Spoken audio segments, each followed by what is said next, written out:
Assalamualaikum warahmatullahi wabarakatuh. Alhamdulillahi rabbil alamin. Ashhadu an la ilaha illallah wahdahu la syarikalah. Iyyahu na'budu wa iyyahu nasta'in. Wa ashhadu anna Muhammadan abduhu wa rasuluh. Al-mab'usu rahmatan lil alamin. Allahumma salli ala Sayyidina Muhammad wa ala alihi wa ashabihi ajma'in. Ittaqullaha mastata'tum wa sari'u ila maghfirati rabbil alamin.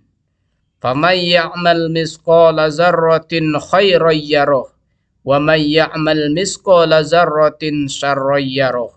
Sidang jemaah Jumat yang berbahagia, adapun balasan bagi orang-orang yang zalim dan merampas hak orang lain sudah banyak dijelaskan dalam Al-Quran dan hadis. Di antaranya, pertama, kebaikannya diserahkan kepada orang yang dizalimi. Dalam salah satu hadis Rasulullah SAW menyatakan bahwa orang yang zalim termasuk orang yang muflis alias bangkrut di akhirat. Maksud bangkrut di sini adalah amal-amal kebaikannya habis karena diserahkan kepada orang-orang yang dizaliminya. Hal ini sebagaimana hadis yang diriwayatkan oleh At-Tirmizi yang diterima oleh sahabat Abu Hurairah. Innal muflisa min ummati may ya'ti yaumal qiyamati bisyamin wa salatin wa zakatin wa ya'ti qad satama irda haza wa qazafa haza wa akala mala haza fayuqadu fayakussu haza min hasanatihi wa haza min hasanatihi fa in faniyat hasanatuhu qabla ayyaqdiya ma alaihi minal khotoya ukhiza min khotoyahum faturihat alaihi summa turiha pinnari. Sesungguhnya orang-orang yang bangkrut dari umatku adalah orang-orang yang datang pada hari kiamat membawa amal puasa, solat dan zakat. Namun ia telah mencaci kehormatan si ini, menuduh si ini, dan makan harta si ini. Maka ia pun didudukkan. Lalu si ini dibalas dari kebaikan-kebaikannya. Si itu dibalas dari kebaikan-kebaikannya. Setelah habis kebaikan-kebaikannya, sebelum melunasi kesalahan-kesalahannya, maka diambillah kesalahan-kesalahan mereka, lalu ditimpakan kepadanya. Akhirnya ia pun dihempaskan ke dalam neraka. Hadis riwayat At-Tirmizi. Kedua, diberi balasan yang serupa dengan bentuk kezolimannya. Dalam hadis riwayat Imam Ahmad disebutkan, ketika ada orang yang mengambil sejengkal tanah di dunia, maka di akhirat ia akan diberi balasan menggali sejengkal sampai 7 lapis bumi. Selanjutnya tanah itu akan dikalungkan kepadanya hingga hari kiamat, sampai diputuskan perkaranya di antara manusia.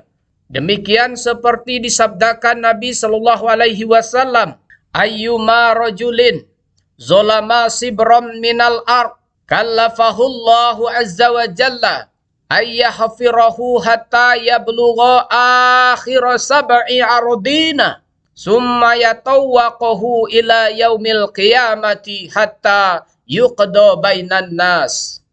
Manusia yang menzolimi sejengkal tanah, maka Allah akan menuntutnya untuk menggali tanah itu sampai ujung lapis bumi hingga hari kiamat, serta diputuskan perkaranya di antara sesama manusia. Hadis riwayat Ahmad.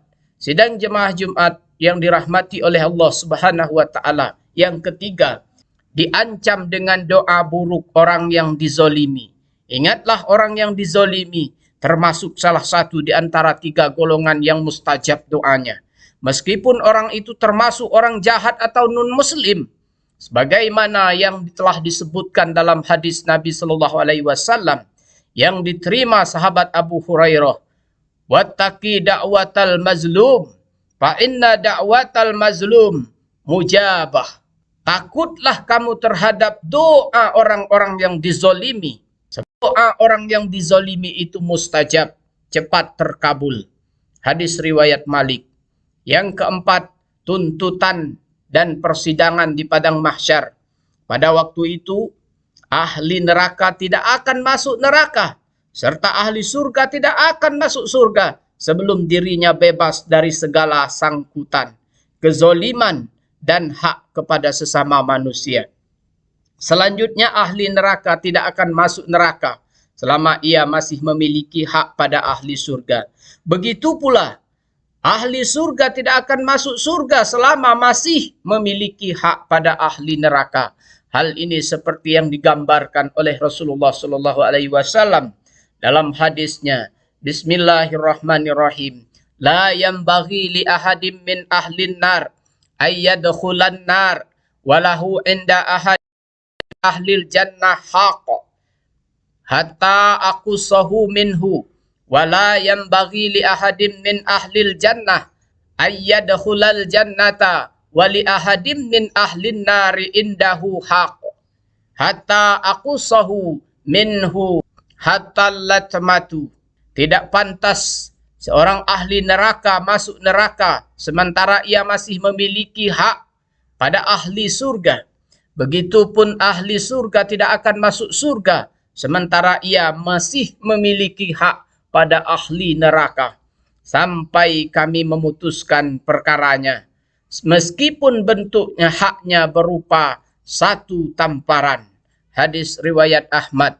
Pantas Allah Subhanahu wa taala berfirman Al-Qur'an, "Faman ya'mal misqala dzarratin khairan yarah wa man ya'mal misqala dzarratin syarran yarah." Siapa yang mengerjakan kebaikan seberat zarah biji sawi, dia akan melihat balasannya. Siapa yang mengerjakan kejahatannya sebesar zarah, dia akan melihat balasannya. Quran Surah Az-Zalzalah. Pada hari itu akan disampaikan kepada mereka, siapa saja yang masih memiliki hak, maka diharuskan datang kepada pemiliknya. Bahkan saat itu, seorang hamba sepertinya merasa senang jika masih ada hak pada anak atau saudaranya.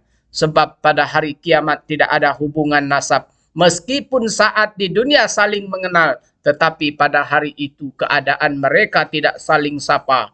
Lebih berat lagi, sebagaimana yang diceritakan dalam hadis, tuntutan di akhirat bukan saja datang dari sesama manusia, tetapi juga sesama makhluk seperti hewan yang pernah disiksa. Lebih lengkapnya silahkan lihat kitab Fathul Bari jilid 13 halaman 457. Hadirin sidang jemaah Jumat, berbeda halnya dengan dosa kepada Allah, dan apa saja yang dikehendaki Allah akan diampuni, dan dosa apa saja yang dikehendakinya tidak diampuni akan dibiarkan hingga dibiarkan perkaranya agar tidak ada satu hamba pun yang pada hari itu yang dizolimi. Sebab setiap hak akan diberikan kepada pemiliknya. Semua kebaikan dan keburukan akan dibalas oleh Allah. Tidak ada satu kebaikan dan kezoliman pun yang dilupakan. Semoga orang yang mendapatkan pertolongan Allah Subhanahu wa taala untuk menjauhi segala perbuatan zalim. Amin. Ya mujibas syailin. Barakallahu li wa lakum fil Qur'anil azim. Wa nafa'ani wa iyyakum bima fihi minal ayati wa zikril hakim. Wa taqabbalallahu minni wa minkum tilawatahu innahu huwas sami'ul alim. Aqulu qawli hadza wastaghfirullahal azim li wa lakum wa lisairil muslimina wal muslimat fastaghfiruhu innahu huwal ghafurur rahim.